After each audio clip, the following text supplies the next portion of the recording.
La Asamblea Nacional 2015 tiene una carta importante por jugar en los próximos días. Esa carta que puede cambiarlo todo próximamente en materia electoral. ¿Lo harán? Esa es la pregunta. ¿Podrán poner en juego esa necesidad? Ya te voy a contar de qué va esto. Y es que además hablaremos de esa reunión que se llevó a cabo en la sede del Colegio de Abogados del Estado Táchira. ¿Qué se habló allí? ¿Hacia dónde apuntan los resultados o las conclusiones de esa reunión? Por si fuera poco, la nueva licencia de Estados Unidos, que podría cambiar el escenario para las telecomunicaciones en Venezuela, entra en la conversación pública. Y Chevron proyecta elevar su producción petrolera en Venezuela a 420.000 barriles diarios para 2028. Acompáñame hoy a repasar las noticias de última hora y te las cuento este sábado, 22 de agosto de 2026. Augusto Navarro en tu espacio que lleva por nombre Apolítico A. Y feliz cumpleaños a mi mejor amigo y a la cabeza de este espacio, al señor Carlos Navarro. Te amo, hermano. Comenzamos. Dinora Figuera dijo esta semana que la delegación opositora trabajará para recuperar las tarjetas y las siglas de los partidos judicializados y para eliminar inhabilitaciones políticas. También reiteró esa frase clave: sin partidos no hay democracia. El primer ciclo de estas negociaciones, usted recordará, dejó como resultados concretos avanzar en la negociación del TCJ, no lo logró, y promover la recuperación de activos venezolanos en el Banco de Inglaterra, o sea, el oro. Lo único que dictaminará la efectividad real de la Asamblea Nacional 2015 en este momento del país van a ser los resultados. Usted lo sabe, yo lo sé y ellos también lo saben. Porque esto se trata de matar o morir políticamente hablando. Quienes llevan hoy ese proceso o salen por la puerta grande con resultados concretos, verificables, útiles para Venezuela, o les sale enfermería, por decirlo menos. Porque aquí no estamos para evaluar buenas intenciones, estamos para evaluar hechos. Dinora Figuera, jefa de la delegación opositora de esta negociación, dijo que uno de los objetivos es superar la intervención judicial en contra de los partidos opositores y eliminar las inhabilitaciones políticas que afectan a figuras como María Corina Machado. Bien, perfecto, correcto, necesario. Pero la pregunta sigue siendo la misma. ¿De qué sirven las promesas si no se materializan? ¿De qué sirven los anuncios que no se concretan? ¿O de qué sirve una mesa exitosa si al final el país sigue con los mismos candados? Bueno, yo quería decirles a ustedes, como más o menos unas pildoritas que me dijeron a mí, que los procesos de transición no son fáciles. El porque hayamos tenido una primera mesa exitosa no significa que la segunda va a serlo. O sea, tenemos que bregar, trabajar, argumentar e incidir en esa mesa, ¿no? Me di cuenta, compañeros, me di cuenta sorpresivamente, y lo digo con alegría, que el pueblo no es X o X, como le dicen. No es la red social X. Yo le quiero decir que ahí podrá haber cualquier cantidad de personas que cuestionan este proceso, pero cuando salimos a la calle, yo no sé si ustedes han visto en mis redes una foto de unos señores con unos mangos grandísimos que me reconocieron, pero en todos lados que vamos, tienen confianza y tienen fe. Y hoy tuve la oportunidad, esto también es de hablar precisamente con una persona muy relevante del lado de allá, porque tenemos que conversar precisamente por estos temas de las mesas técnicas. Y ellos hicieron las evaluaciones que nosotros hemos hecho. El país ve con positividad este mecanismo. El país está esperanzado. Críticas las van a ver, pero yo no tengo la menor duda en este sentido que esta es la única herramienta que nosotros tenemos y que debemos defenderla. Otra no lo hay en este momento. Y permítame insistir en esto. El éxito no se mide por lo que se diga en televisión, ni en TikTok, ni en X, que ya vamos a hablar de eso. El éxito se mide por lo que pasa. La primera mesa será exitosa cuando el éxito se pueda medir. Y hasta ahora, al parecer, la única medida que tenemos son toneladas métricas de oro que que están buscando un nuevo destino. Ese es el resultado. Y es que efectivamente, Dinora, el país no es X. Pero en X sí convive buena parte del país. El país que sufre sin luz, con sueldos paupérrimos, con miles de carencias, no tengo que enumerarlas.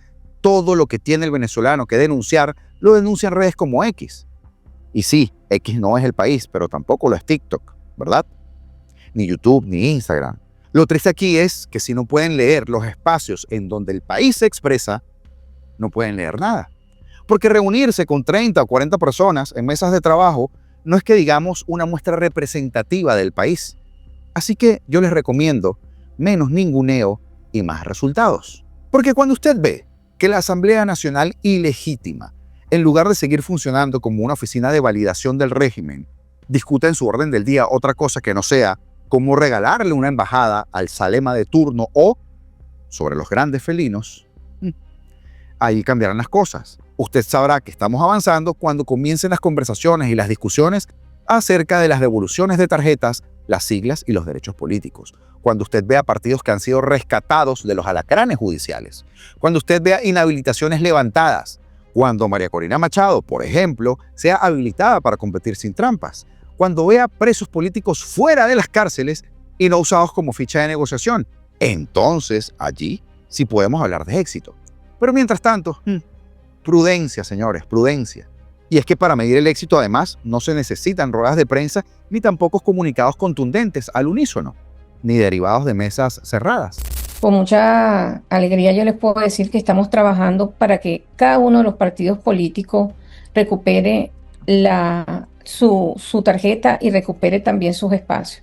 Como ustedes saben, es un hecho público y notorio que fuimos despojados de nuestras siglas políticas y otros partidos políticos también. Otros han sido inhabilitados, no solamente como partido político, sino que tienen mecanismos de corte administrativo para bloquear pues, la institucionalidad del partido en cuestión.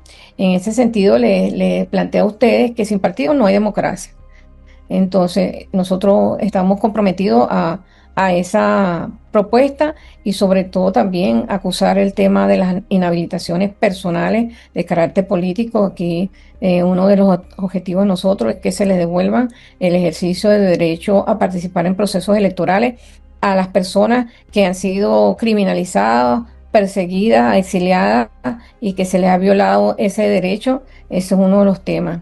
Un tema de justicia que estamos persiguiendo es derogar las leyes contra el odio, la ley contra las organizaciones no gubernamentales, la ley también del tema de los activos, donde hemos sido criminalizados, y otras leyes de carácter coercitiva que nos han limitado en el ejercicio democrático. Y sí, hablamos de esto, porque en el caso de María Corina Machado no es un detalle administrativo, no lo es. Es el centro de uno de los problemas democráticos de Venezuela. María Corina ganó con más de 90% de los votos en una primaria opositora en octubre de 2023, 90.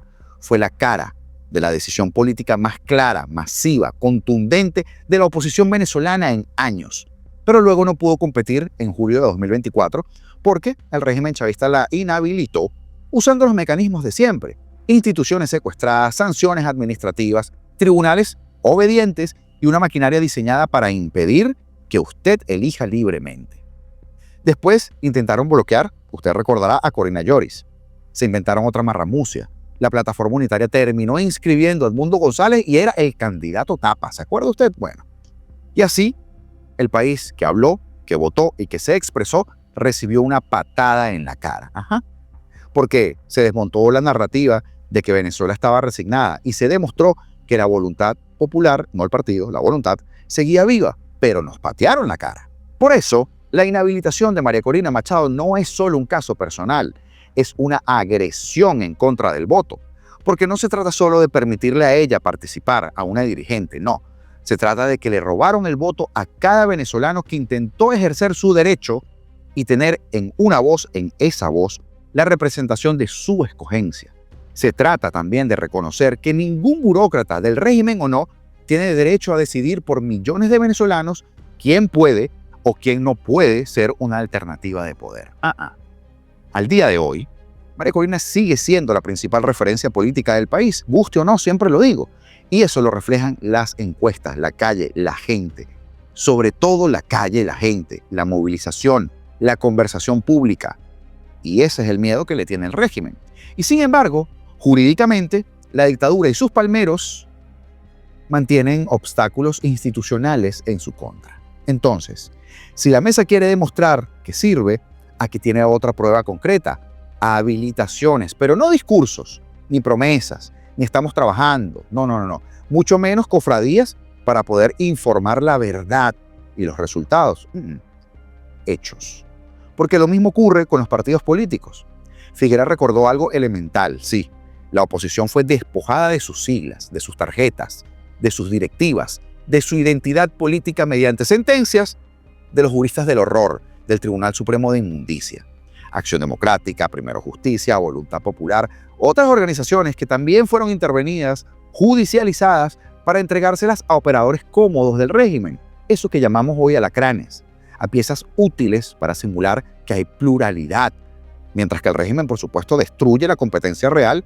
Y aunque yo tengo mi propio criterio acerca de esos partidos, y no es nada favorable, esos partidos tienen derecho a existir como propuesta, deben existir, porque en este caso lo que vimos fue un asalto político con toga.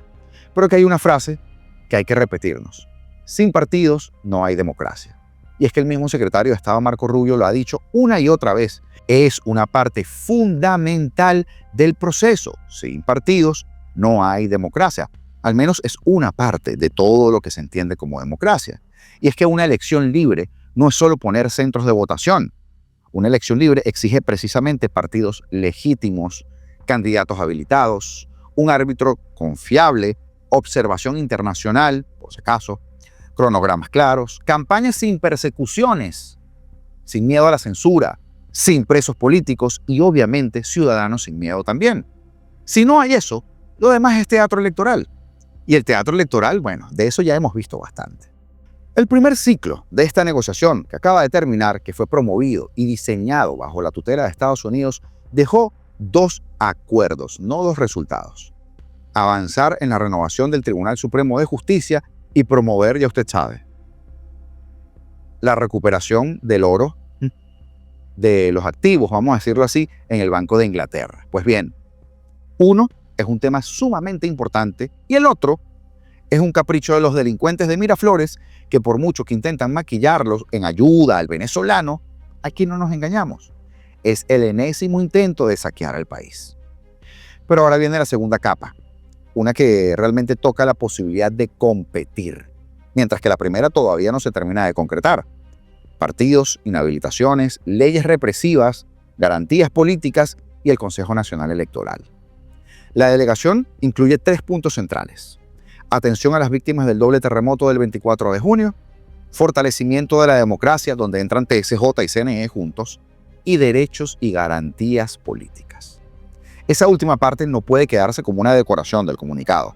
Tiene que convertirse en medidas concretas, como por ejemplo, la derogación de la ley del odio, la derogación de la ley anti-ONGs, el fin de las inhabilitaciones, la devolución de las tarjetas y las siglas, la liberación de los presos políticos, el cese de la persecución, el desmontaje de la estructura judicial que utilizan precisamente para perseguir y criminalizar la disidencia, la revisión profunda del sistema electoral y, por supuesto, un cronograma presidencial claro.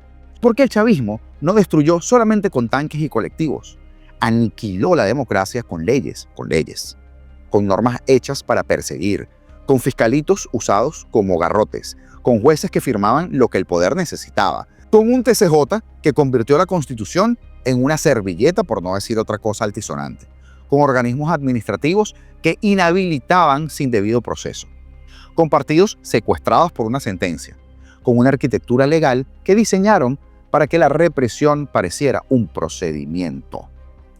Ese entramado es el que hay que desmontar, no maquillarlo, ni tampoco administrarlo, ni depurarlo, eliminarlo. No dejarlo para después, hacerlo ya.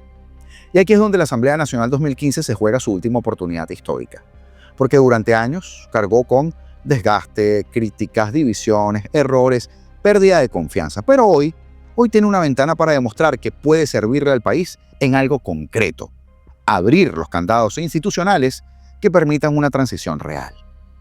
Pero si esa mesa termina en otro ejercicio de dilación, si septiembre llega con más reuniones sin resultados, si se repite el lenguaje bonito sin hechos, si el régimen gana tiempo, si los presos políticos siguen dentro de las mazmorras, secuestrados, si María Corina sigue inhabilitada, si los partidos siguen secuestrados, si el CNE sigue siendo exactamente el mismo aparato tramposo de siempre, entonces no habrá manera de vender esto como un éxito, ni siquiera con reuniones semanales de prensa todos los martes.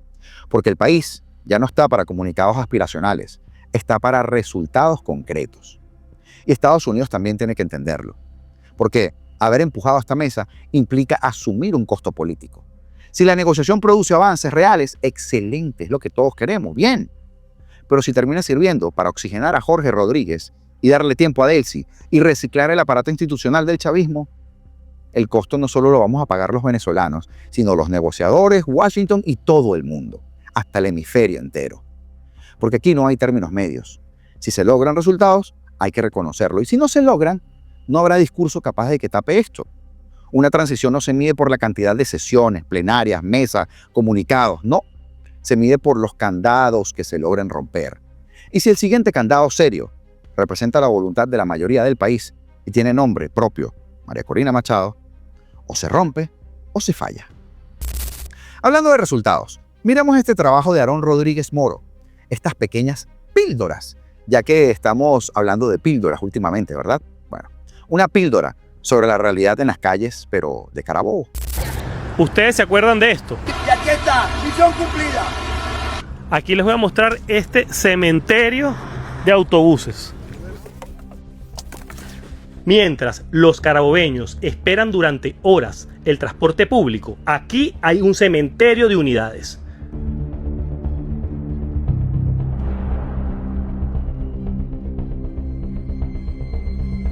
¿Quién le responde hoy a los carabobeños por el dinero que se invirtió en estas unidades? ¿Quién le responde hoy a los carabobeños por el tiempo que pierden para llegar a sus trabajos? ¿Quién le responde a los carabobeños hoy cuando llegan tarde a un sitio porque no hay transporte público? Ajá, esa pildorita, ¿verdad? Esa gotica que recuerda que con el régimen no puede haber ningún tipo de contemplación. Misión cumplida, decía la cava. Misión cumplida cuando estés tras las rejas. Pero entre las noticias que vamos a analizar el día de hoy también tenemos que hablar de lo que se llevó a cabo en la tarde del jueves 20 de agosto de 2026 en la sede del Colegio de Abogados del Estado Táchira, un lugar que sirvió como escenario para la primera ronda de consultas regionales entre parlamentarios de la Asamblea Nacional 2015, juristas locales y el sector académico. ¿Con qué? ¿Para qué? Bueno, con el fin de conformar las mesas de trabajo enfocadas en la transformación del sistema de justicia y la renovación integral del Tribunal Supremo de Inmundicia al día de hoy. Vía remota, la presidenta de la Asamblea Nacional de 2015, Dinora Figuera, expuso las prioridades de este proceso de restitución institucional. El plan legislativo y el plan operativo terminaría estructurándose de esta manera en 4 ejes fundamentales. La reforma del marco judicial, o sea, la modificación de la ley orgánica del Tribunal Supremo de Justicia y las leyes complementarias del sistema de justicia para erradicar el uso político de los tribunales. La segunda de ellas, garantías electorales, apunta a reformas del Consejo Nacional Electoral que se diseñarán para asegurar condiciones de transparencia en los futuros eventos comiciales. La tercera es la libertad de expresión y prensa. La revisión del marco normativo sobre la comunicación, garantizando el libre ejercicio de la opinión y la protección del periodismo, que por cierto, la protección del periodismo no se hace con reuniones por Zoom cerradas. Luego viene la renovación total de la magistratura, la sustitución de la directiva del TSJ a través de un nuevo proceso de postulaciones que apoye un consejo de verificación de credenciales independiente, o sea, que cada persona que esté ahí tenga que estar ahí y no sea puesta a dedo. Y esta instancia, al final, revisará los méritos académicos y los méritos éticos de cada uno de los aspirantes bajo los parámetros de la Constitución. Durante esa consulta, el diputado por el Estado Carabobo, Juan Miguel Mateus, precisó que la propuesta de transformación busca separar la función jurisdiccional de los magistrados de control administrativo de los tribunales. La meta es proteger la carrera judicial y garantizar así la independencia de las sentencias frente a presiones ejecutivas. Mateus explicó que los insumos recabados en Táchira serán sistematizados por los diputados Jesús Yáñez y Marcos Bozo para ser luego llevados a instancias formales de esa mesa de negociación en Caracas. Además, también proyectó que de esas mesas de trabajo en San Cristóbal podrían salir entre 25 y 30 juristas tachirenses que tienen las credenciales necesarias para postularse a las magistraturas, lo cual sería una buena noticia, es un buen número. Tal y como amplió el diputado en una entrevista para La Noche de en YouTube, priorizar el Poder Judicial sobre la directiva del CNE responde a la necesidad de, primero, construir al árbitro institucional que garantice luego la integridad del voto. La jornada presencial contó con la participación activa de los dirigentes Karim Vera y Eduardo Marín, acompañados por miembros del bloque constitucional del Consejo Jurídico Capítulo Táchira y de docentes de la Universidad Católica de Táchira, la UCAT.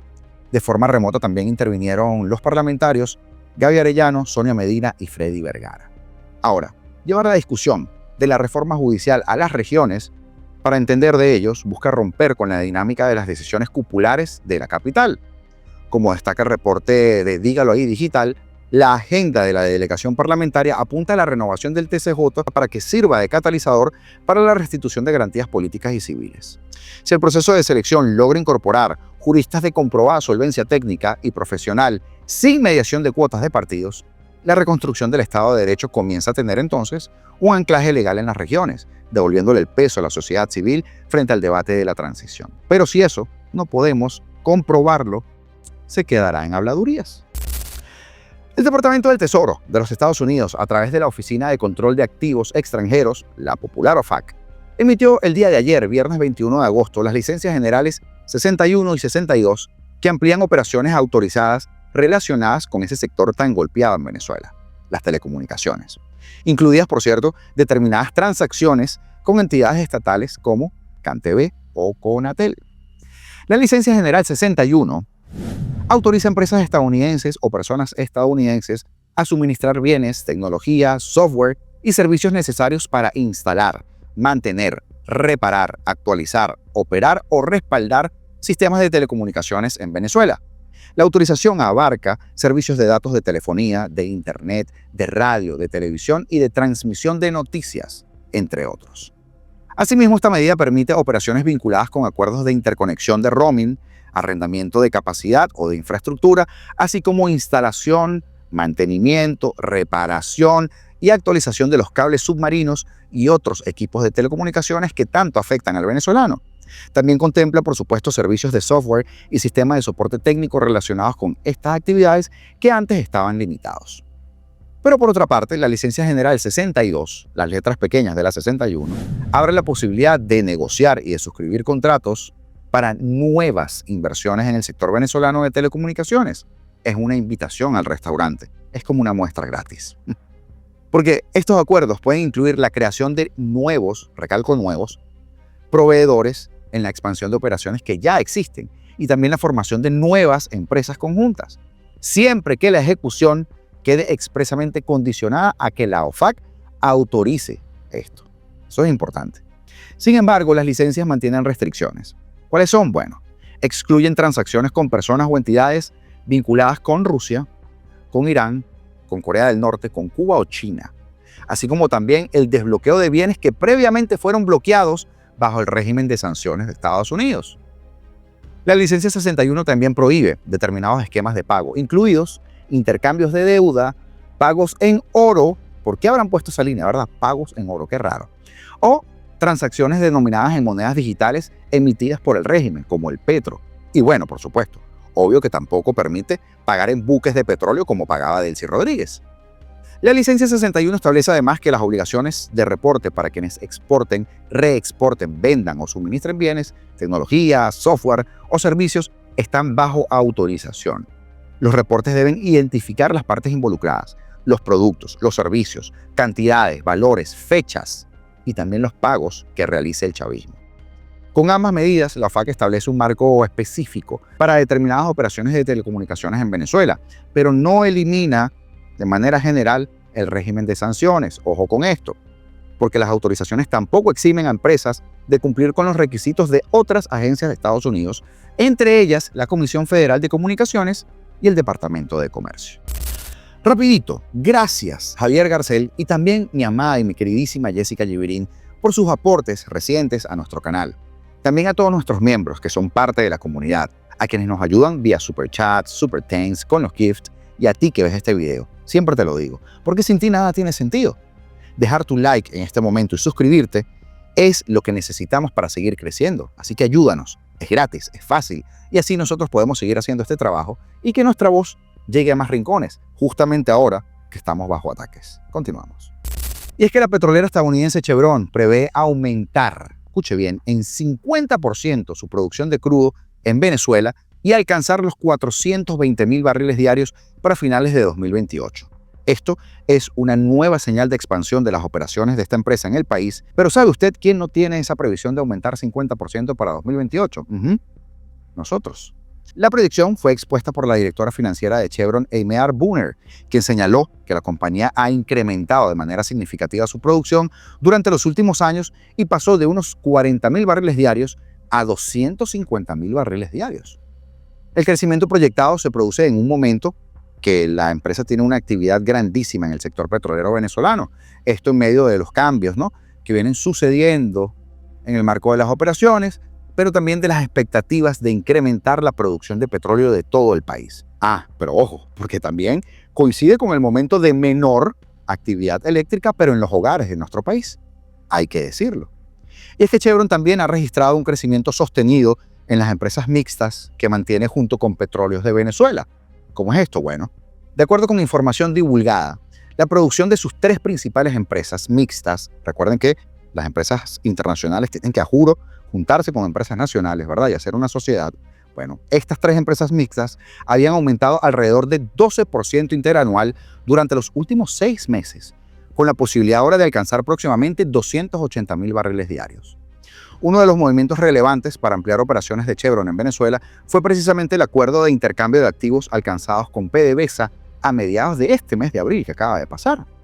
Y es que como parte de ese entendimiento, escuche esto, la compañía estadounidense Chevron recibió una participación adicional de 13.21% en Petroindependencia.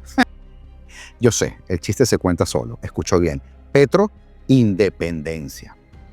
Y con esto elevó su participación total en esa empresa mixta al 49%. Fíjense ustedes lo independiente.